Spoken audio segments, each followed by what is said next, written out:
Good evening, everyone. Welcome back to another episode of Anything and Everything, the show which acknowledges that everyone has a story. I'm your host and producer, Halima Sharif. This is our fifth episode. You may have noticed the previous segments feature some amazing musicians as part of our New Orleans Music Legends series. Edward Kid Jordan and his daughter Rachel, Jermaine Basil, Victor Goines, and today we have Big Chief Donald Harrison Jr.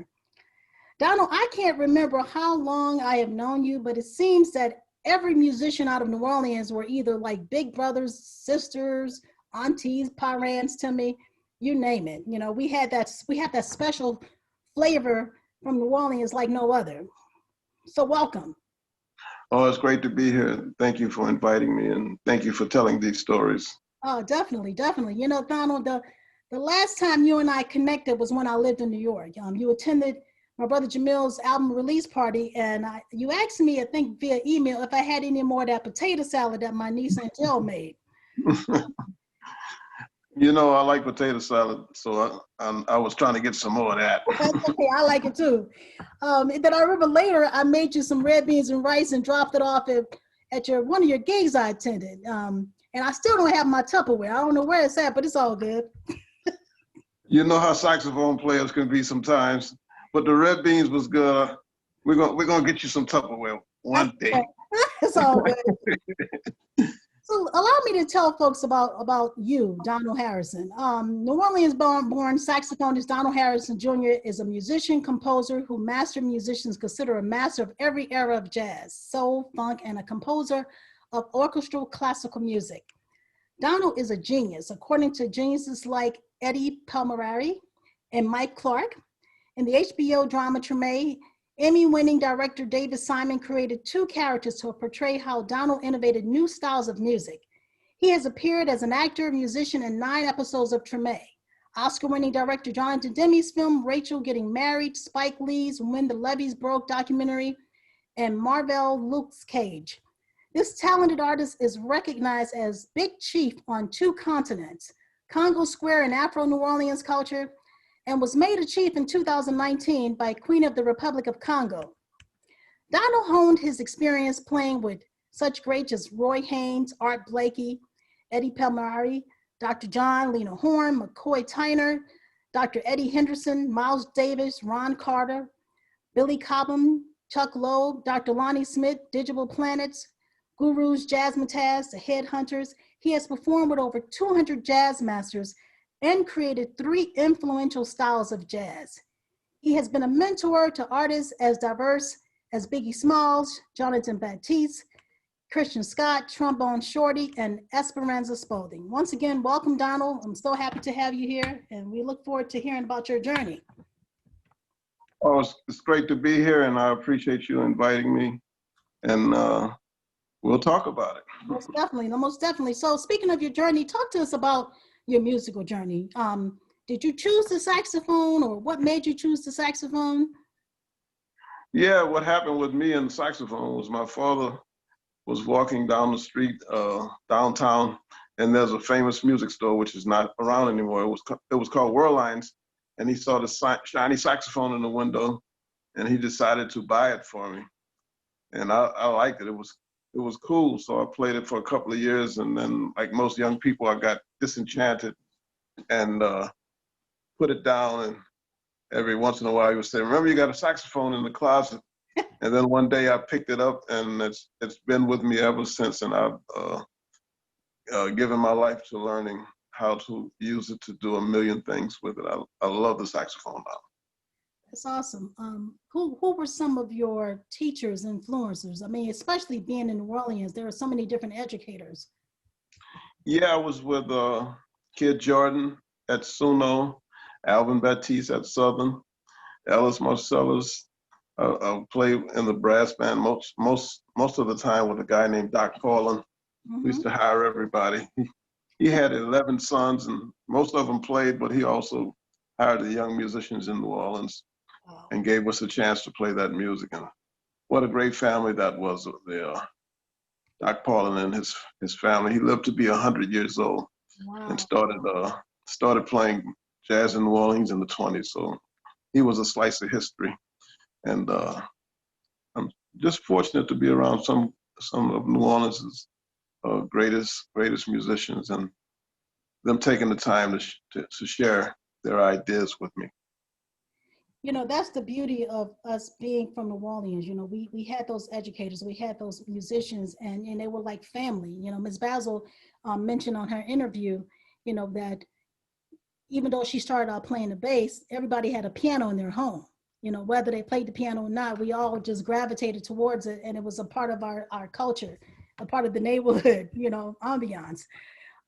You know, you're a wise person. You know, I've known you for some time. I've studied you, and everybody has their own style, but you have your very own unique style. Talk to me about your personal style, that differentiator. Yeah, well, you know, I think the fact that I just come from so many places and realize that everything is connected, and was able to make a musical gumbo, so to speak, Mm-hmm. that has everything in it. You know, from I'm a jazz artist who likes rock and roll, who likes hip hop, who likes African music, music from East India, and I put all of those things together. And a lot of people say they can hear all of those things jumping out, as well as being a person who, when I was coming up in New Orleans, I read something that Charlie Parker said, if you didn't live it, his quote was, if you didn't live it, it won't come out of your horn. Mm. So I said, oh, let me go live all of this stuff. And I also realized that coming from New Orleans, if I study with and play with every era of jazz artists, that I could have that inside of my being and be able to call it up. So I naturally had the music from New Orleans. And fortunately for me, I came up in a tribal situation with my father being a chief. Mm-hmm. So I learned some of the stuff from Congo Square that goes all the way back to Congo Square from him. Yes. And then I took Johnny Hodges' place in the Dukesmen, you know, and which is unbelievable. I was like 23 years old now that I look back on it, but I used to practice Johnny Hodges stuff a lot. And a person heard me and he said, the Dukesmen, I think I need to tell them about you. And then I was playing with them. And I play with almost every bebop artist you can imagine. And I've been around basically the whole history of jazz and the musicians who created all those styles. And they all shared some of how they put their music together with me and helped me to achieve being able to be as proficient in what they were doing as I could be. And I've just been fortunate to be able to understand that from the guys who created it through playing with them and put that inside the music that I play. That's amazing. You know, and New Orleans has that. You know, you and I both being from New Orleans, it's a perfect segue. We know and we appreciate our culture, our history, and our contributions, those contributions from our ancestors. And with that said, you know, elaborate more on your life inside of the Afro New Orleans Indian culture and the significance it plays in today's modern world. You being Chief Donald Harrison Jr. and of course the impact your father, Donald Harrison Sr. had. Tell us about that.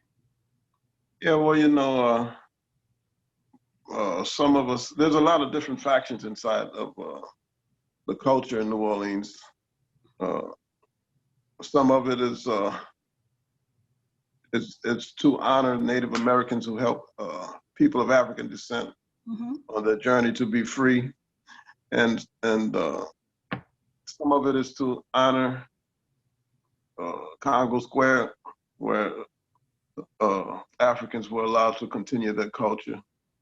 Probably don't. I don't know if it's the only place, but it's one of the only places that's recognized where you could go if you were from Nigeria and Yoruba and meet the people from Nigeria and continue your culture in America. Everywhere else, it was banned. So New Orleans still has that legacy. and it's an underlying part of the music that we play. We still play claves from Africa in New Orleans in our music, and we still have a second line culture where you can see that manifest, and you can see the dancing where it manifests, and I call it a root contributor to America's music,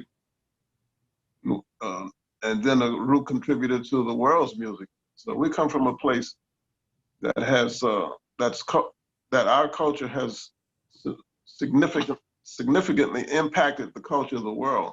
That's right. And it's still doing the same thing. So it's a magical place.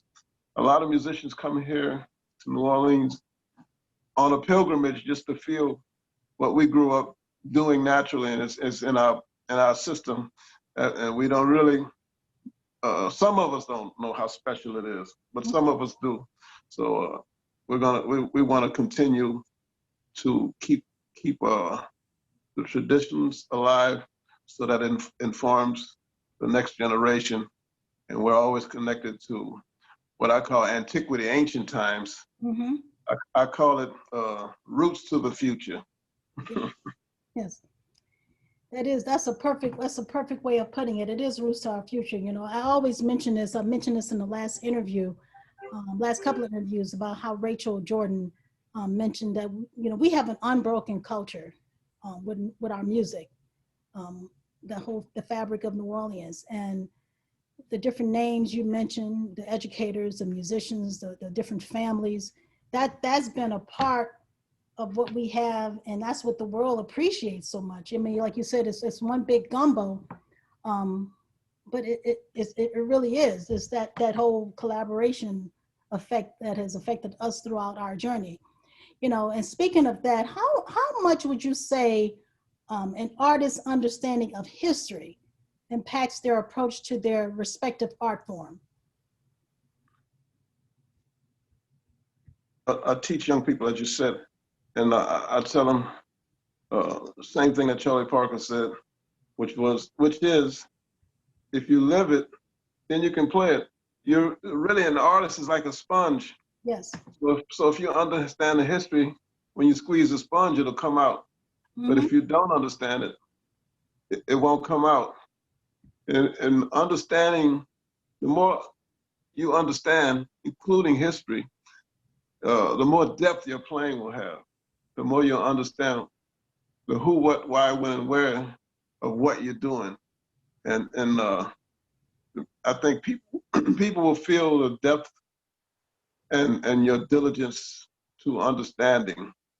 And usually it puts you, because when you have to understand something and you practice it and learn it, it gives you a sense of love for the thing that you learned, and respect. So I think people feel that you have respect for your craft, and it gives them another feeling about you as an artist.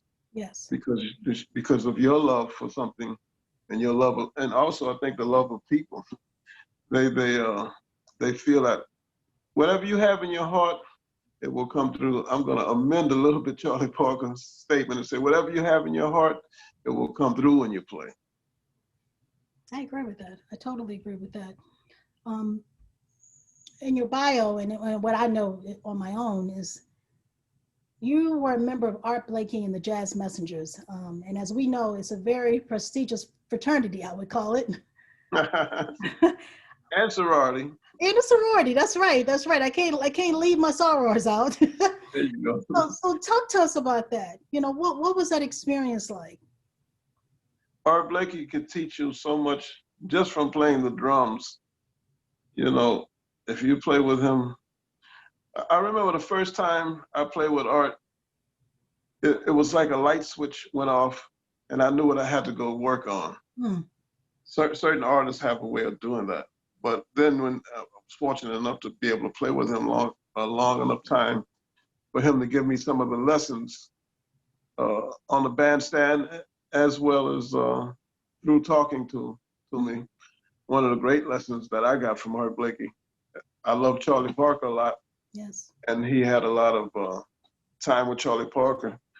So he and Roy Haynes elaborated on the things that Charlie Parker told them, and then about playing. And then I had a chance to get on the bandstand and work those ideas out with them.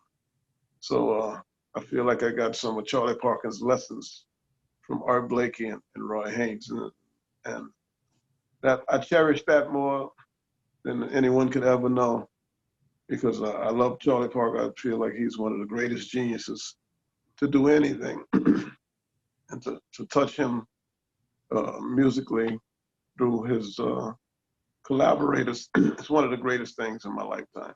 Yeah, yeah. And you know, you have worked with some amazing musical masters, and on several films. One in particular, your relationship with the late Biggie Smalls. You know, and I know there's so many others. You've mentored so many people in the industry, and not probably not necessarily in the industry. I'm sure just in other industries per se. Share that experience with us, the folks that you've worked with, the different films, that relationship with Biggie Smalls. Okay, well, Biggie Smalls and some of the other ones. What I noticed about the people who get to the highest level of the craft is that they're the hardest workers that you can ever imagine. And all of them, what I saw with all of them is that they love to work. If you gave them a problem, they would figure out the problem so quick it would make your head spin, and then show you other ways that you could look at the problem. They found solutions, and they achieved a ability to let those sounds emanate from them so quickly. It used to make my head spin, especially Notorious B.I.G. and others as well. So that's the thing. You have to have everyone has talent, and being a teacher in the music world, it is my thought that everyone can play music. You just have to find the person who can bring it out of you, understands how to bring it out of you, and then you have to have a work ethic. But I've never met a person that I couldn't teach music to. Even people who said they couldn't play, they couldn't hear anything. I found a way to show them how to do it, and and all of them figured it out, and all of them could do it. So they figured out, you know, the inner workings, how harmony works, and they figured out how to hear it. So I just think, you know, I agree with the title of your show, basically. Anything and everything, right? So, but work ethic will take you to your highest being. Yes. And that's something that I stress a lot. You can't, it's like a bank account. You can't take it out if you didn't put it in. It's just that simple. That's right. That's right. So put it in. Deposit. Exactly. Yeah, you got to put it in, and you can take it out. So and be like the sponge. I tell students a little simple thing I made up to get them to understand what just doing a little work every day can do, and it's silly, but they get it. I tell them, if you take a shovel and you go somewhere, and one day you dig one time with that shovel, if you do that 50 years, people are going to see something incredible that you did that you thought was simple. But it's the work that you do every day that they will see. You will have the biggest hole. It will probably be so big it'll be a wonder of the world if you do that every day for 50 years. Right. So just get up and do a little work, and you're going to see the work. And over time, you're going to see all of that work that you did. So that's all. It's a simple thing to do, and it will manifest. It will. Yeah. In terms of film, I was fortunate to be around a few people, and Jonathan Demme is the person who got me to understand how to do some of the things with acting. And it was a simple thing that he took me 15 minutes. Basically, he told me, we were looking at the script, he said, look at everybody and figure out your relationship with that person. Interesting. And just when you are talking to them or you have something to do with any script, remember, oh, that person treated me mean, or you can see how the person treated you in the script, and just react like that, and do the other parts, enunciate and put the feeling of it in there. But just if you know your reaction to people, like if you see somebody, whether you be happy, if you see somebody and you'll be sad, just do that, and remember the situation you're in, and it will help you, and it's just a natural thing. But maybe everybody doesn't get that. So then I was like light switch, like playing with Art Blakey. Oh, then I did a few scenes, and the actors thought I was a seasoned actor, but it was the direction of Jonathan Demme, who's a great director. He told me other things, but it boils down to that. That was the thing that was the most important thing I think I got from him. Being in Treme was unbelievable because David Simon had been watching me, and his statement to me was, "What they're gonna do with you? Because you can do everything." I said, "Okay." We want to have you be a consultant on the characters that will portray some of the music that you've done over the years. And I was pinching myself and saying, "Oh, really?" But I was happy, and we got to put a lot of musicians. I was one of the people, probably the main person suggesting musicians to put in the TV show, and that was wonderful to see. For the first time, to my knowledge, musicians being able to play their music the way they played it, and on a TV show, and not having the director tell them to do this, be in a scene. No, the scene is about you. That's right. That's right. It was beautiful to see. It's probably the only TV, and I won't say the TV show that had the most musicians being themselves. It probably should be in the Guinness Book of World Records for doing that. No, I agree with you. I mean, when you're portraying a musician, and I know they hire consultants to teach them how to play the trumpet, saxophone, piano, but it still doesn't come across as authentic as it is being you. Right. So that's the fact that it was in New Orleans and we had all that amazing talent. It made a heck of a difference. Yeah, I'm very proud to be associated with that. When I look at the amazing people and the great job they did with the music, you could just look at that show and take all of the music out and make a documentary, or just have a concert film like that's right. That's right. Like the Midnight Special, a New Orleans special, and let all the cats play their music, man. You really can. That would be incredible. You could just sit back and just look at all those great bands coming up, and I would enjoy it myself. Man, listen, that was like you said, that should definitely go down in history. What would you say some of your most fondest moments were? I'm sure you have many. Oh yeah, too many to enunciate, but just playing with some of the people that I admired so much, starting off in New Orleans, listening to a lot of records. Back then we had records, LPs, which young people know about now because they're coming back.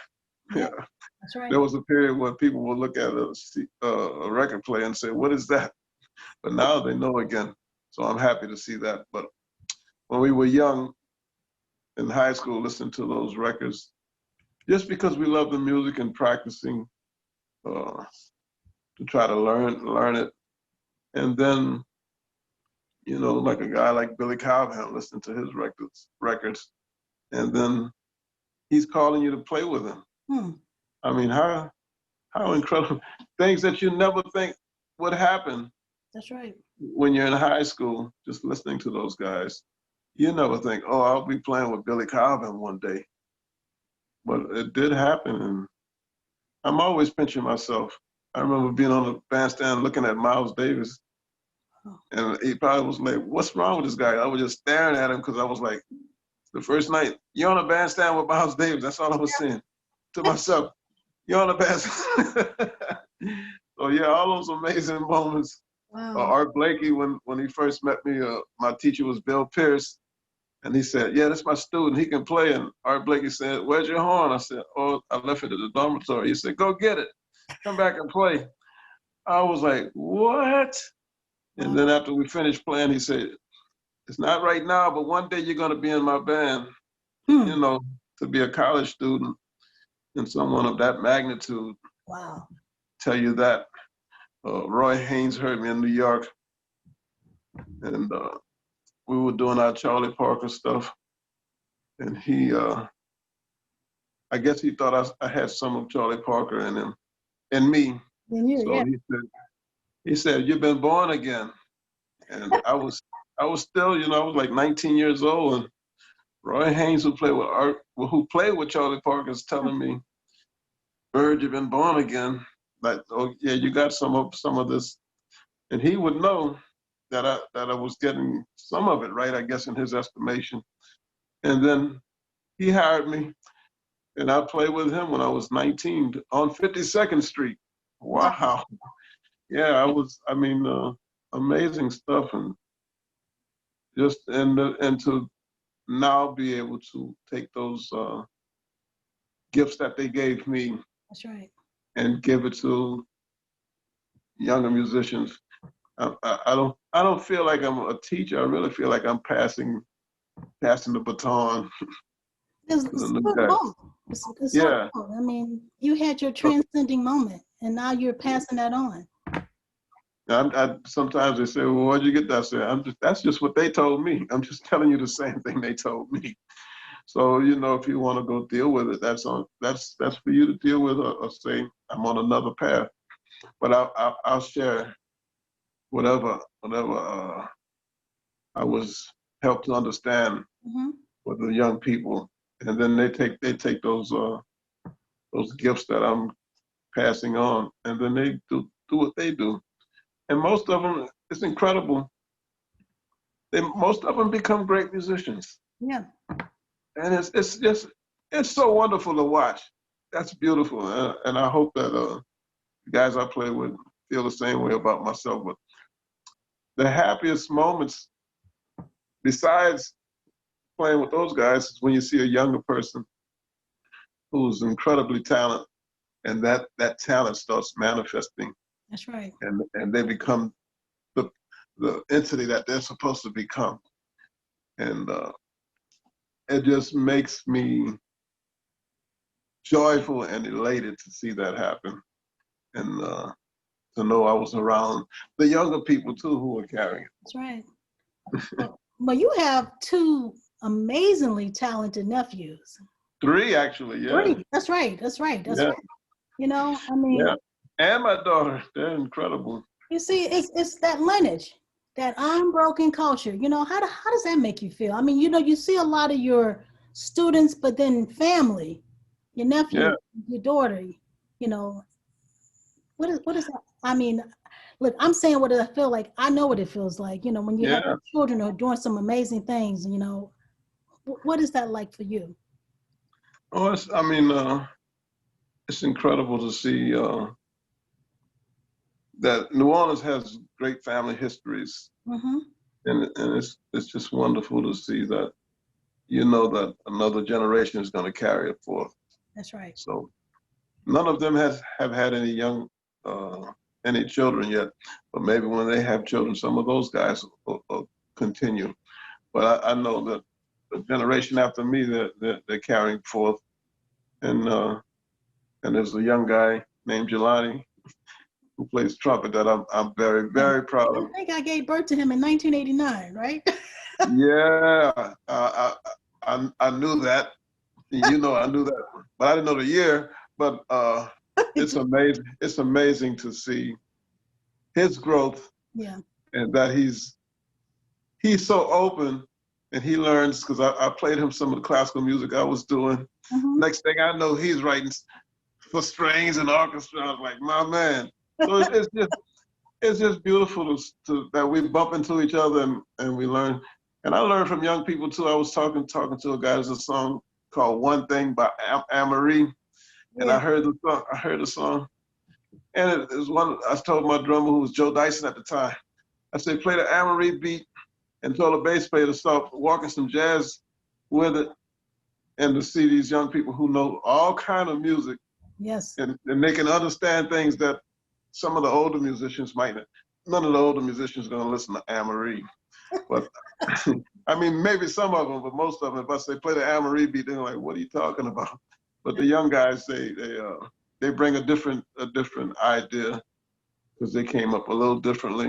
Mm-hmm. And I love to interact with them where they're at, and they teach me things about young music, you know. So as Art Blakey used to say, a fair exchange is no robbery. That's right. That stuff is serious. Yeah.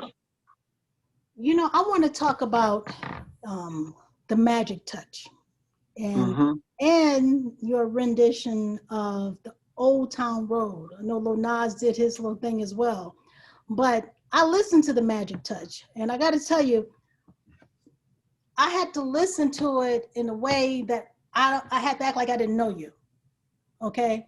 Because a lot of time, you know, you find yourself, oh, I know that guy, you know, that's a friend of my brother, we all grew up, whatever. But I must tell you, Donald, I experienced an overwhelming sense of freedom when I was listening to that. That the groove is joyful, is energizing, and it seemed like you were having a lot of fun recording it. Oh yeah, I had my friend on drums, and his name is Troy Davis. He's from Baton Rouge, but we Mm-hmm. call him a New Orleanian. And we spent a lot of time at my apartment in New York just playing together, just drums and saxophone. We would just go in every day and play. And at the time, I had a band with uh, Terrence Blanchard, so we had our drummer. But I love Troy Davis. But then he started working with everybody, and we parted ways for a long time. Mm-hmm. But then about that song is actually 12 years old. I thought about him, and I said, Troy, just come and play on some tracks I've written. And he came in, and it seems like uh, we were still playing together in New York because the way we know how to talk to each other Mm-hmm. from all those years of just playing in an apartment, the rapport we have musically. You can hit a saxophone and the drums are like one entity just moving together Yeah. because of all those years. And I think that's one aspect of the joy of just playing with somebody who understands you that much. And then the other two gentlemen, Mark Brooks, who I went to Southern University, he lives here in New Orleans. Another family, the Brooks family, you know, Juanita Brooks and Detroit Brooks, they're all incredible. But Mark can sing, but he's developed being able to play the bass on the highest level. And he's adding some stuff, and pianist Victor Gould, that guy's incredible. He left my band and went with Wallace Roney, but Mm-hmm. he was maybe about 19 on that track, Wow. playing that great on the piano. And they just were listening, but that's a nouveau swing song, and it's really swinging, but it got a funky feel to it. It does. It does. So you can hear Troy just has such a great balance. He's going, he's playing the backbeat on the song and playing the bebop snare drum and the James Brown snare drum at the same time, and the James Brown bass drum and the bebop bass. He's just mixing. I said, Troy, put a little funky thing on it, and he just understood it immediately and came in there and killed it, man. Troy Davis, man. Man, he got his own, and jazz drummers always talk about your cymbal beat. And certain guys make up a new cymbal beat that's still swinging. He did it, and I mean, just that's probably what my job. Just listening at these guys and how they understood what I meant when I said make it swinging, but make it funky too. But the song came from the soul version because there's two versions. There's a jazz version, straight ahead acoustic, Mm-hmm. nouveau swing, and then right after that you hear the soul version. And the soul version was written first, And then, so that's going to add when you take a soul song and make it swing, that's the way I hear music. Mm-hmm. Then it's going to have another joyous bounce, like you said, to it, that funk in it. And it's going to have it's going to have another feeling than the other jazz songs. And I was just playing and so elated that we were just talking and these guys understood what I was talking about. So I'm glad that it hit you the same way. I felt liberated. You know, I did too playing it. I It can was tell. it was so natural. That's what I don't know. I don't know why it happens. I know the parts that put it in, but when something transcends, you can feel it. And I felt like we transcended as a band into another space. So I want to get those guys together now that I'm hearing. And I really never listened to that music from 12 years ago. But now I think that particular group needs to play more. So you also did something with Old Town Road. I had a chance to check that out as well. You added your own little flavor and groove to it. You know. Yeah, I tell all my jazz drummers there's this music called trap music, hip hop. But I try to do it from an older perspective because I'm older. I mean, I have a lot of respect for how they put their music together and the way they use technology and the rhythms of the way they, mostly the rhythms of the way they rhyme. And but I tell my young drummers to learn how to play a trap beat because nobody ever drummers never look to technology to learn how to do something. They just put it down. Oh, that's a drum machine. But I said, no, learn from that. Learn from everything. That's right. So I have been telling all the young drummers and the drummers who play with me, go learn how to do this. If you don't want to use it, you can throw it away, but just learn how to do it. So then I heard Lil Nas X. I saw the video of him doing a country concert. Yeah. And all these people at the country concert, he was just electric. He came out skipping and dancing, and the crowd was electrified. And he's African American and they're Caucasian, and everybody's going crazy. I said, this kid, he has put something together that's touching everybody, man. He's bringing people together, and for me, that's what music is about, bringing people together. Yeah. So I said, let me play this song because I like what it's doing in terms of music and what it's doing in terms of humanity. That's right. That's right. So I just put the song out I didn't have a budget to push it. Just went to the studio and put it out, and it started getting on playlists. Nowadays it's streaming. They put you on an important playlist, and I guess the song is important. So anyway, organically it got on important playlists. So we were happy to see that. And yes, indeed. Yes, indeed. Yeah. Do you have any particular formula regarding your creative process, or do you just allow things to flow from your spirit in their own way? I mean, there's formulas that sometimes I use. If there's a deadline for something, and I have to do, but mostly it's for like a corporate kind of thing. Of course. But if it's something I'm feeling from my heart, that just has to happen. I don't have all this stuff just happened organically. Yeah. But I know one thing that I do that's part of my psyche, and that's to learn. And I was around a guy named Bill Lee, Spike Lee's father, and he said, play natural, do what's natural to you. So if I hear something and it feels like it should be part of me, then I research it and start figuring it out. But it has to feel like I should be doing that. Mm-hmm, mm-hmm. That's my prerequisite. Oh, if I start doing this and bobbing my head or get up and dance, I say, oh, that's my music, and let me go deal with that because I'm feeling that. Just like if they start a second line band, I'm gonna be in the middle of the second line jumping up and down. That's us, man. So I try to live by those simple things, Billy. Just let it, whatever natural to you, you do that. That's right. That's right. And see what I was with Art Blakey. I did they call it smooth jazz, but I call it instrumental pop. And the cats in New York were saying, "Oh, you're selling out. You're selling out. Don't do that."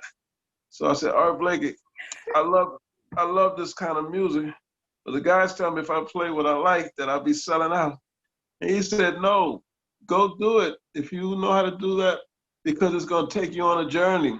Mm-hmm. You got to follow your journey, not their journey." All right. So I went and made the record. And Nouveau Swing wouldn't be here if I hadn't made that record. I know that. Wow. But the funny part is, all the guys who told me I was selling out, the record became a big hit. It was on down here on the FM 98 and, you know, in heavy rotation. It was on the KISS network. It was on on all the smooth jazz stations, which were very popular at the time. And the Touch network, which, you know, is like iHeartRadio. I was in heavy rotation on the Touch network. So the record was hot, hot, hot. Those same guys were saying, "Man, get me in, I want to do it." I said, if I listened to you, you wouldn't even have the chance you want right now. So that's a perfect example of drumming to your own beat. Yeah, exactly. Yeah, you got to follow your path. You have to. You know, speaking of that path and your differentiator, how have you connected music to quantum physics?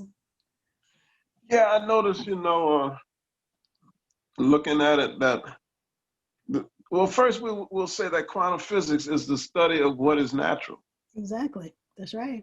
Figuring out how things work in a natural way. Preach it.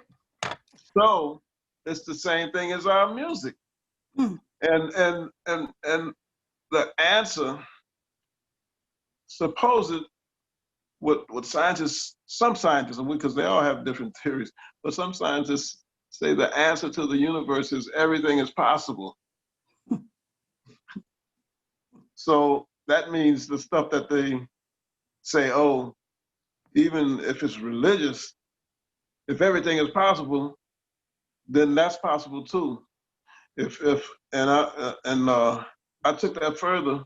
If I can make something, if I can take some wood and make something, then I've created something. Then something could create me. Because you know, it's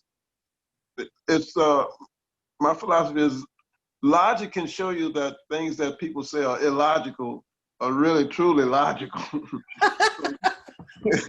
they don't see the logic, but looking at quantum physics and certain principles also, you know, help me to see that what is natural in the universe. I can see the connection to African music, which is what I call four-dimensional music. That's right. I moved the way we think now. We've been taught, you know, this is a cadence and it goes like this. So for me, that's a two-dimensional way of looking at music. But music is not, for me, true. Well, I won't say true, but music for me is not two-dimensional, it's four-dimensional. And it harkens back to the way people dealt with music in antiquity a long time ago. So I'm bringing those thought processes back to the way I play music and teaching it to other people. So I got a song called Quantum Leap. And if you try to, you can see that time is free because that song doesn't feel like it's moving like it is. The time is morphing. If you clap your hands with that song, you'll see that, oh, wait, I'm in the wrong place. What happened? But it doesn't sound like that because what's free can move any kind of way. That's right. It doesn't have to move by a predetermined way.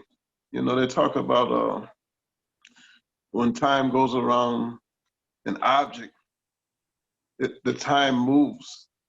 So there's a lot of different things, a lot of different ideas with time and with the theory of relativity. Interesting. I like the theory. There's also there's one set of guys who say everything is set, but Einstein said it's not that way. So I'm an Einstein guy. I know that, and I've known that for a long time, which is why I asked that question.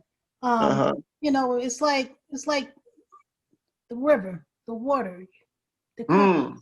You know, you know, you can't tell that current in that water which way to move. You got it. You Exactly. understand. I You got understand. it. So I get it. I get it. That's why earlier on I said you're a wise cat. You know, with your music, you go real deep. You know, I'm not saying there aren't any other musicians like that, but you have your own personal style, you know, and I've noticed that for some time. So I get it. I totally get it. You know, you've been doing some stuff with the group, the Cookers, correct? Oh, yeah. Correct. So talk to me about that. What's going on with the Cookers? Well, I'm one of the babies in the band. Everybody's 80 years old and older. Dang, man. Yeah.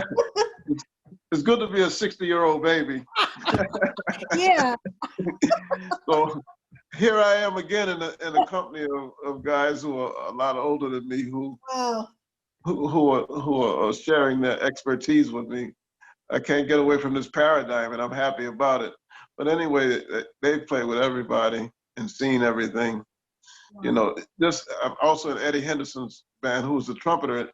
And Eddie has the distinction of being maybe the only guy who plays trumpet who studied with Louis Armstrong and Miles Davis. Wow. Wow. So, but he is, all those guys, their knowledge is beyond category. They just know so much music, and they have so many different concepts that are thrown at you that you have to look at and say, oh man, that's incredible. It's like everything is on genius level. All those guys, everything from one song, like Billy Harper, from one song to the next one, it's like each one is a compositional masterpiece that you get lessons from. So all of them compose like and play like that. So I mean, the lessons I'm getting from playing with these guys are innumerable, and it's another instance where I'm just in an unbelievable situation with these guys who've been playing this music forever. Wow. And for some kind of way, they want me in the band too. You know, they auditioned me, and I didn't even know I was being auditioned. So what happened? They said, "Can you come make this gig?" I was like, "Oh yeah, well you guys, yeah, I'm coming to make the gig." So I was playing, and then we went in the dressing room, and everybody was smiling.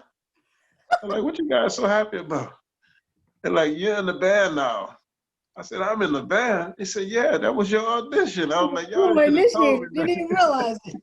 I didn't even know, man. Wow. So that's how I joined the band.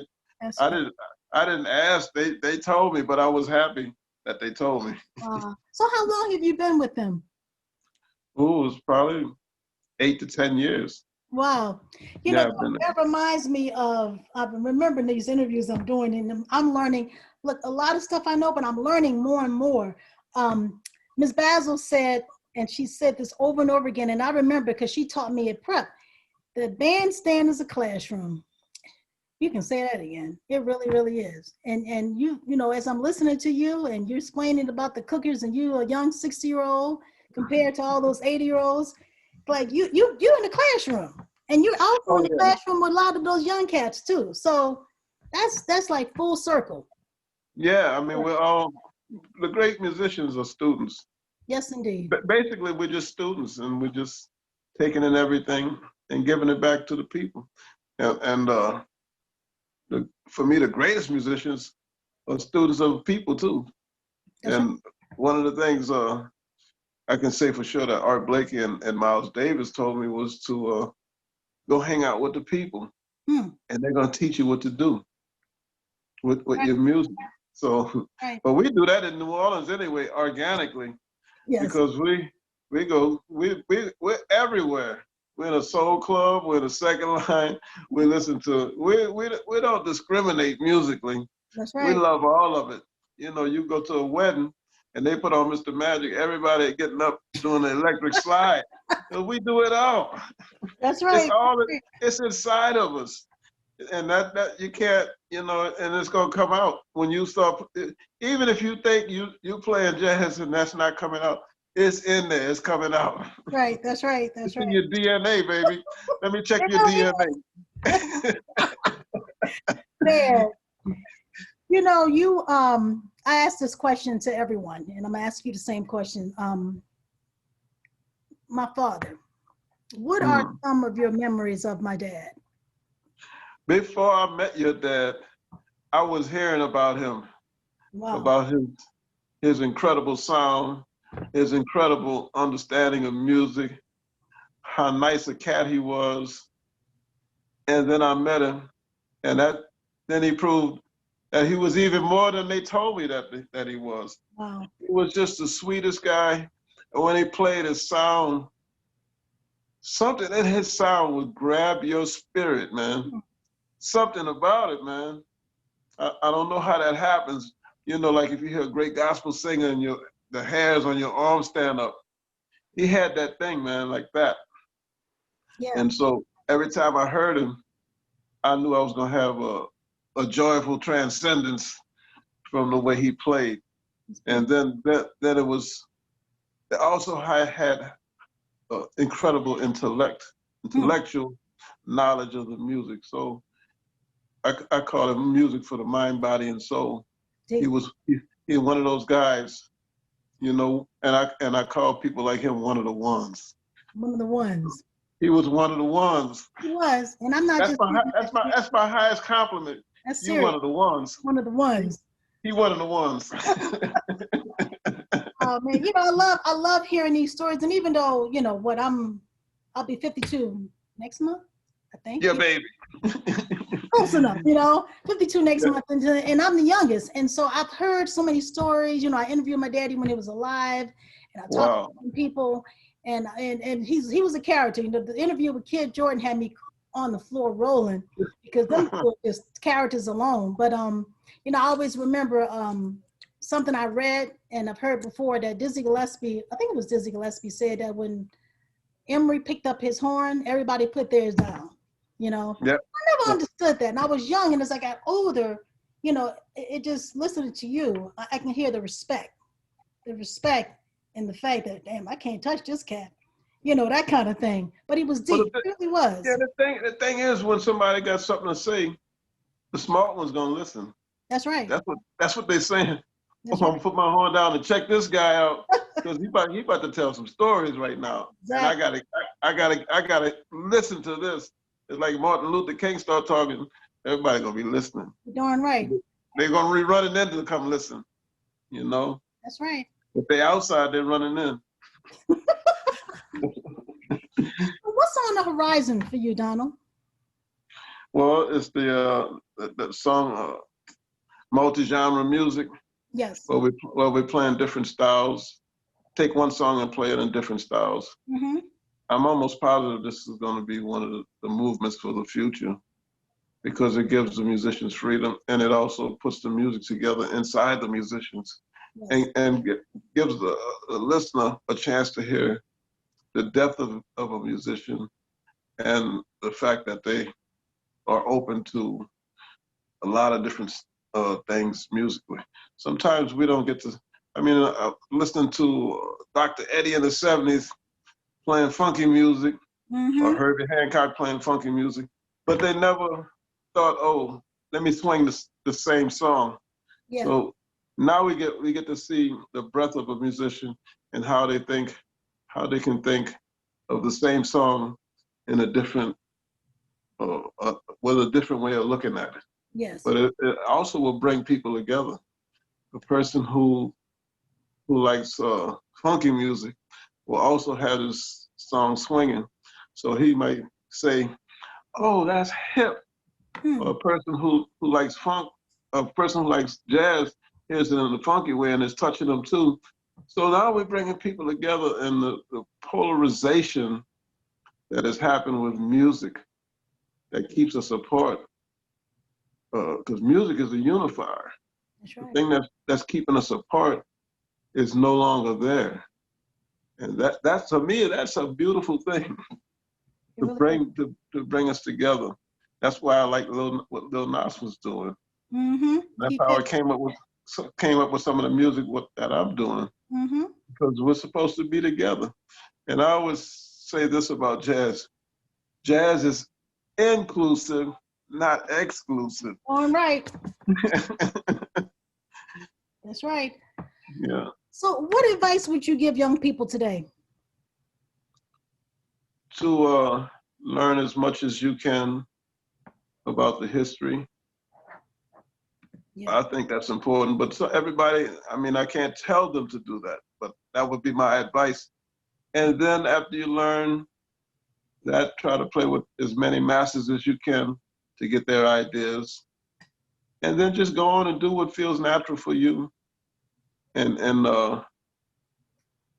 to be proficient and excellent at what you do.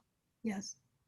Because, and one thing I tell my students is, even if you don't become a star, you will keep a job. Because it's just like, if you get a plumber and he does a good job, you're gonna tell your friends, "Oh, he does a good job," and you're gonna call him again That's right. because he's proficient and he does a good job. So be a musician like that. When someone calls you, I know I can recommend you because you're gonna go in and do a good job. Mm-hmm. And then once you get to that, your phone will ring, and you'll keep a job. Now, if you become lucky enough where the forces align and you become a star, you know, hopefully you will try to help some young people or help other people, and maintain what you're doing as well, and figure out how to keep that going. That's So right. just be aware of all of these things. But my last line to all the young people is, that's just my idea. My idea might be wrong for you. So follow your path. Yes. You know, that's my idea. And I've helped a lot of people be successful with it, but that doesn't mean it has to be written in stone for you. So I take myself with a grain of salt. I take that too. Is there Yeah. anything else you want to share? Just everybody just, try to be safe in these times, and everything that happens, be thankful, because it's a precious gift. Just doing this interview with you is a precious gift. Yes. So let's just love each other, and be happy that there are people who care about you, and care about people too. Try to help each other, and raise each other up. Because if you raise somebody up, they may be able to raise you up too. You never know. That's But right. don't do it because you want to see someone shine, and maybe it won't help you, but helping another person is the greatest thing. Uh, People will remember you for how you helped them and how you loved them. They won't remember how much money you had. That's right. They will remember that you drove a Cadillac, but you'll live in their heart forever if you treat them like a human being. So just be a human being. And on that note, I'm gonna go like this, like we're doing the, you know, That's the way I feel. poetic reading. I'm gonna Yeah. I'm gonna end with this quote, and I wrote it down that you said. You said, "Music is a unifier." It surely is. Music is a unifier, you guys. And Donald Harrison Jr. said it. So this has been Anything and Everything. It's been a blessing to speak with you, Donald. It's good to see you again, and I pray that you and your family continue to be safe, and you continue on your journey to be a mentor and to be mentored by others, because music is a unifier. Ah, Appreciate you. I appreciate you. Definitely. Until next time, everyone, peace and blessings.